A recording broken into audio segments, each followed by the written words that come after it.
going into this fight, Joseph Parker and Deontay Wilder, on paper, this was the one where if you looked at the card and you said, right, what out of the two main events is most likely to produce an upset, you would say Parker Wilder.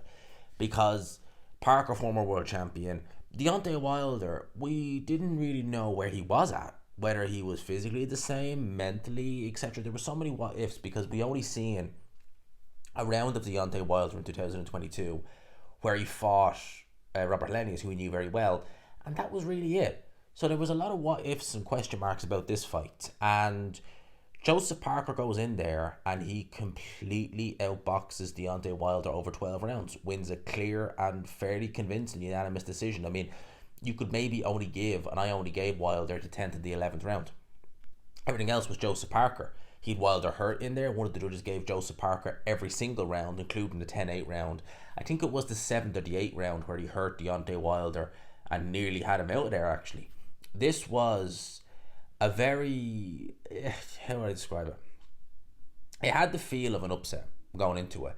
And as I said, I didn't like the fact that Wilder was, mentioning other fighters except Joseph Parker. He's talking about Joshua. He's talking about Fury. He's talking about Usyk. He's talking about all these guys.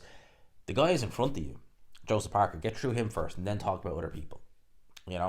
I always say whenever I hear a fighter going into a fight that look, if it's competitive, you really need to focus on the guy in front of you. If you're fighting Mark Demori, well then go for it. Talk about your next fight because you're probably gonna, you're definitely gonna beat.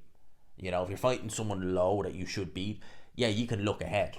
Still get the job done, but you can look ahead. But when you're fighting a game heavyweight, like Joseph Parker, former world champion, you should be focusing on him and then focus on what happens after. Get by your opponent first. Don't talk about him. Don't talk about this guy. Blah, blah, blah, blah, blah.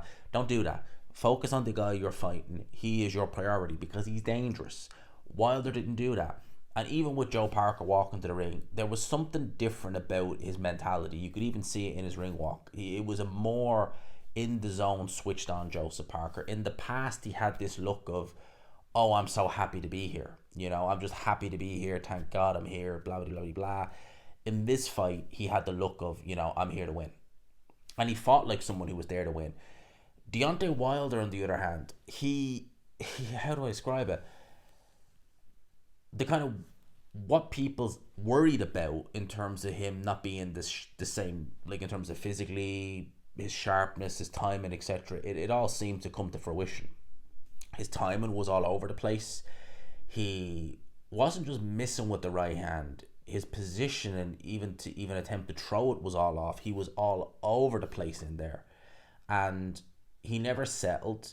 He was getting caught with a lot of Joseph Parker shots where before he used to be able to ride. He was still riding the shots quite well, but he was getting clipped a lot more. He was hit with a right hand again. I think it was the 7th round, and he just seemed to stop in his tracks and look at the referee as if to say, he just hit me. It's like, well, yeah, it's boxing. That's the name. That's the aim of the game. He hit you in the face with a right hand. That's what happens.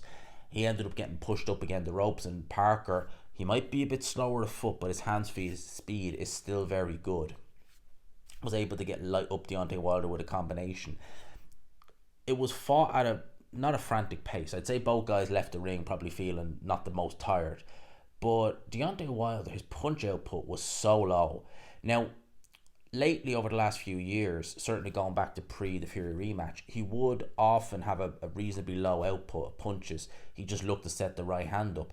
But even in those fights, like against Luis Ortiz, Gerald Washington, he was still, you could see he was able to set the shots up. Like even in the first Ortiz fight, he was able to drop Ortiz in the 5th round by just setting the right hand up. He was always there and he was always able to land it. He was always in good position and to land it. He was always able to sneak it.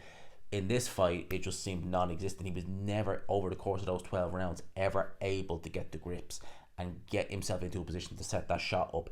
And to something that you could say Joseph Parker never let him. He smothered Deontay Wilder at times. He was on top of Deontay Wilder.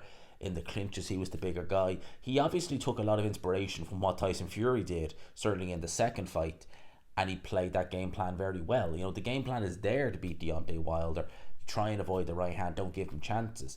Even in that Fury fight though, the second fight specifically, he was able to not land the right hand, but he threw it a lot more, and Fury was able to just ride with it. In this fight, he just seemed to even when he did throw it, just way off with it.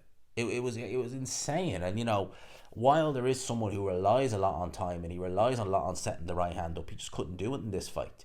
And as the rounds progressed, it just seemed more unlikely that he would be able to land it. He was getting hurt a couple of times by Joseph Parker. Parker was not exactly fighting at a frantic pace, although he was pushing the action every chance he could get. But he was just active and more active. And in those rounds where Wilder was literally doing nothing and not landing anything, you can't score him those rounds. You just can't do it. You got to give it to the guy who's trying to make a fight of it and trying to push the action and force the pace, which was obviously Joseph Parker. And he looked good. I was watching this fight and I was doing the live comps for it, and I was thinking to myself, like, where was this version of Parker in terms of aggression, in terms of letting the combinations go, in terms of really looking to be... You see, Parker can do that against lower level opponents, and he's done it several times against lower level opponents, but when he steps up, he just kind of goes into autopilot mode, throws a couple of shots here and there, tries to do his box, and doesn't grab the bull by the horn, doesn't take the fight by the scruff of his neck. Well, he did that in this fight, and it's great to see him finally do it, because he is such a talented heavyweight. And now, Wilder, I think, was number one ranked with the WBC.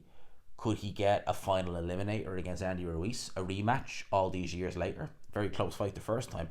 Could he fight Anthony Joshua in the spring now instead? Could the Saudis want to do Joshua versus Parker too? Because that version of Parker, honestly, that was a far cry from the Parker who fought in the Principality Stadium nearly 6 years ago. I was really impressed with what I seen from Parker in there, and testament to Andy Lee. Andy Lee, some people question Joseph Parker moving to him, certainly after the first Chisora fight, but it was like he's only had 6 weeks to train with him. He needs more time. He was still rough around the edges after the second Chisora fight, even though he was better.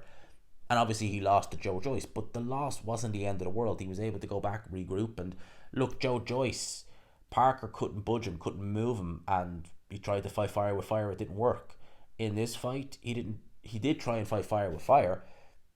Deontay Wilder's not a Joe Joyce. He's not a 270-pound man who's going to ragdoll you all across the ring. He's going to look to set up his shots. He was able to work a lot better in this fight, and deserved winner. There was no, issues with the scorecards or anything like that, because, obviously with the possibility of a Joshua fight looming, you would think, oh, Jesus, what's going to happen here? No issue with that.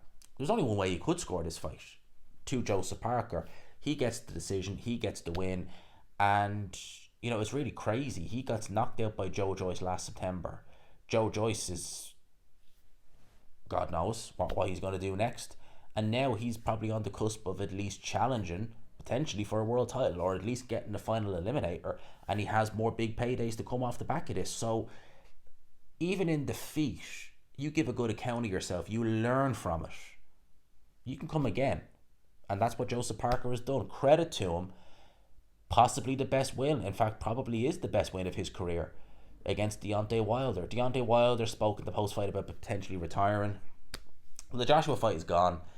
And I don't really know where you go from there, to be honest with you. I couldn't tell you, to be honest with you. I would say that if he's to have a fight, one last knockout win, but in terms of him competing at any decent level or challenging at world honours, he looked a shell of himself in there. He really did. The timing was off, everything was off from Deontay Wilder. He just didn't look... The best way I could describe it is, you could tell with Wilder, the mind knew what he wanted to do, but the body just couldn't follow through. That's how it looked to me in there. And it played out like that. Deontay Wilder, he just couldn't follow through what he wanted to do, whereas Joseph Parker knew exactly what he wanted to do. He was switched on for those 12 rounds, and the right man got the decisions. That's my thoughts on the fight. Let me know yours in the comments below. Do you think that that's the end of Deontay Wilder? And for Joseph Parker, what's next for him? A good card this was. I enjoyed this Day of Reckoning card.